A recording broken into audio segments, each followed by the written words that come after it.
लंबे बालों वाली बहू। अंजलि ने बचपन से कभी बाल नहीं कटवाए होते, जिस वजह से उसके बाल उसकी हाइट से भी लंबे होते हैं। एक दोपहर उसकी मम्मी अंजलि के बाल बांध रही होती है। सुन, लंबे बाल देखने में तो सबको अच्छे लगते हैं, लेकिन जब इनका ख्याल रखने की बात आती है ना, तो कोई तेरे बालों पर मेहनत नहीं करेगा। कुछ समय बाद ससुराल जाएगी, इसलिए क्यों नहीं इन्हें थोड़ा कटवा ले। कैसी बात कर रही हो मम्मी? आप मेरे साथ मेरे बालों पर मेहनत तो करती ही हो, और चाहे कुछ भी हो जाए, अब मैं अपने बाल नहीं कटवा सकती। और आपको वजह तो पता ही है। अपनी बेटी को इतना खुश देखकर उसकी मम्मी आगे कुछ नहीं बोलती। इसके कुछ महीनों बाद ही अंजलि की उत्कर्ष के साथ शादी हो जाती है। तुम्हारे बाल बहुत अच्छे हैं, मेहनत साफ दिखती है। मतलब तुम भी इन पर मेहनत करने के लिए तैयार हो? अरे मुझे क्या मेहनत करनी होगी, चलो जो भी हो बता देना, गुलाम हाजिर हो जाएगा मैडम। पति की बात सुन अंजलि हंस पड़ती है। दिन बीतने लगते हैं, सब कुछ अच्छा चल रहा होता है, लेकिन सिर्फ उसी दिन तक जब तक सिर धोने की बारी नहीं आती। और वो दिन आते ही अंजलि उत्कर्ष के पास जाती है। सुनिए ना, मैं अकेले हेयर वॉश नहीं कर सकती, प्लीज हेल्प कर दो। अरे यार, आज तो बहुत इम्पोर्टेंट मीटिंग है, जल्दी ऑफिस पहुंचना है, कल कर लेना, पक्का मदद कर दूंगा, सॉरी यार। उत्कर्ष वहाँ से चला जाता है, जिसके बाद अंजलि शैम्पू की बोतल लिए सास के पास जाकर उनसे मदद मांगती है। जहाँ अंजलि की बात सुन सास जोर जोर से हंसने लगती है।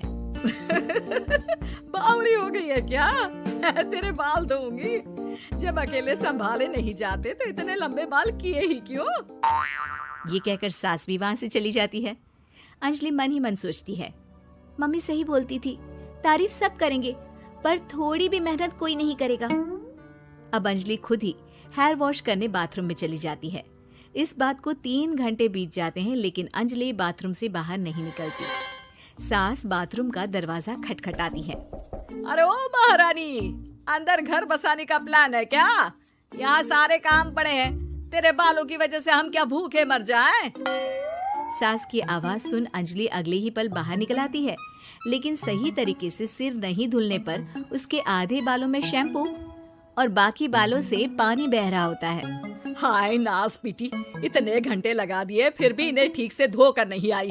अब क्या सारे घर में पानी पानी करती घूमेगी? अरे कहीं मुझे ही ना गिरा दियो।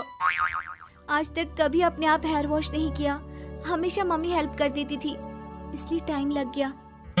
अंजलि और उसके बालों से टपक रहे पानी का हाल देख सास अपनी ही जान बचाने के लिए बहू को दोबारा बाथरूम में ले जाकर उसका अच्छी तरह हेयर वॉश कर बालों का पानी निकाल देती है। अब जल्दी काम पर लग जा, और मुझे दोबारा इस घर में तेरी जुल्फों का टंटा नहीं चाहिए। सास की बात मानकर अंजलि चुपचाप काम पर लग जाती है। इसी तरह दिन बीतने लगते हैं, जिसमें अब अंजलि हेयर वॉश के लिए आधे दिन का समय लेकर अपने घर आने लगती है, पर सास को इससे भी दिक्कत हो जाती है, जिसके चलते धीरे धीरे अंजलि के लिए अपने बालों का ख्याल रखना मुश्किल होने लगता है। न तेल लग रहा है, न समय से हेयर वॉश हो रहा है, और बालों में कंघा घुमाए तो हफ्ते बीत जाते हैं। मुझसे अपने बालों की ऐसी दुर्गति देखी नहीं जा रही। इसी तरह दिन और दिनों के साथ महीने बीत जाते हैं, जिसमें अच्छे से ख्याल नहीं रखने की वजह से अब बाल रफ उलझे हुए होने के साथ साथ हेयर फॉल भी शुरू हो जाता है। अब क्या हमें अपने बालों में उलझा कर कूड़े में फेंकने का इरादा है? जहाँ देखो वहीं मैडम के बाल गिरे हुए मिलते हैं। अरे कटवा क्यों नहीं देती इन नासपीटों को? तभी उत्कर्ष वहाँ आ जाता है। अरे कैसी बात कर रही हो माँ, आपके बोले बिना वो सब कुछ कर देती है, और बदले में जब सिर्फ अपने बालों के लिए जरा सी मदद चाहती है तो आप उसे ऐसी बातें सुनाती हो। उत्कर्ष अंजलि को लेकर घर से बाहर निकल जाता है और वो दोनों अंजलि के घर पहुँच जाते हैं। मुझे माफ करना, मैंने वादा किया था लेकिन पूरा नहीं कर पाया। अब तुम जैसा कहोगी मैं वैसा ही करूँगा। अंजलि की मम्मी उन्हें बहुत सारे घरेलू उपाय बताती हैं, जिन्हें अच्छे से समझकर दोनों घर वापस आते हैं और अब मिलकर अंजलि के बालों को ठीक करने के मिशन पर लग जाते हैं। अरे पत्नी की सेवा में तो ऐसे लगा है जैसे इसके बालों में से खजाना निकल आएगा। इसी तरह कुछ महीने बीत जाते हैं और धीरे धीरे अंजलि के बाल पहले जैसे हो जाते हैं। आधा सफर तो कंप्लीट हुआ, अब आधा बचा है। हाँ, कौन सा आधा? मैं समझी नहीं। मम्मी। अब अपनी मम्मी को बहू की कीमत समझाने के लिए पहले उत्कर्ष उनकी सब सहेलियों को घर बुला लेता है और फिर अंजलि को उनके सामने लेकर जाता है, जिसे देख वहाँ बैठी सास की सभी सहेलियों का मुंह खुला का खुला रह जाता है। अरे वाह, तेरी बहू के बाल कितने सुंदर हैं। आज से पहले हमने कभी इन पर ध्यान कैसे नहीं दिया। और वैसे इतने लंबे बाल संभालना सबके बस की बात नहीं, लेकिन तुम्हारी बहू को देखकर लगता है कि ये इसमें प्रो है। वैसे बहू, लंबे बाल देवी के भी होते हैं और चुड़ैल के भी, इसलिए अपने अंतर्मन में कभी कुछ बुरा मत आने देना और इस घर के लिए लक्ष्मी का रूप बनना। अरे किस बात की, घर की आधी लक्ष्मी तो ये इन्हीं जुल्फों पर खर्चा कर देती है। सास की इस बात पर अंजलि तुरंत पैसे ले जाकर सास के हाथ में रख देती है।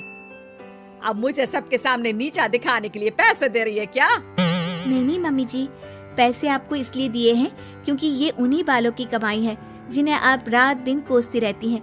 अगर आप वो सब नहीं करती तो मेरे बाल खराब नहीं होते और ना ही मैं ये पैसे कमा पाती। है? क्या मतलब है? कहना क्या चाहती हो? मैं शादी के पहले से ही एक हेयर केयर यूट्यूब चलाती हूँ, जहाँ शादी के बाद और बालों के हाल की वजह से मैं इनएक्टिव हो गई थी। पर उस दिन जब उत्कर्ष और मैं मम्मी के पास उपाय पूछने गए तो आइडिया आया कि अपनी हेयर प्रॉब्लम्स ओवरकम करने के साथ साथ इस प्रोसेस की वीडियो बनाकर उसे भी यूट्यूब पर डाल दूं तो।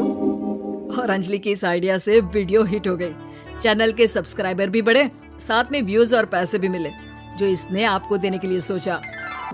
बहू की बातें सुन सास को अपने बर्ताव पर पछतावा होता है और अब सास, बहू और पति सब मिलकर हेयर केयर और यूट्यूब चैनल पर काम करने लगते हैं।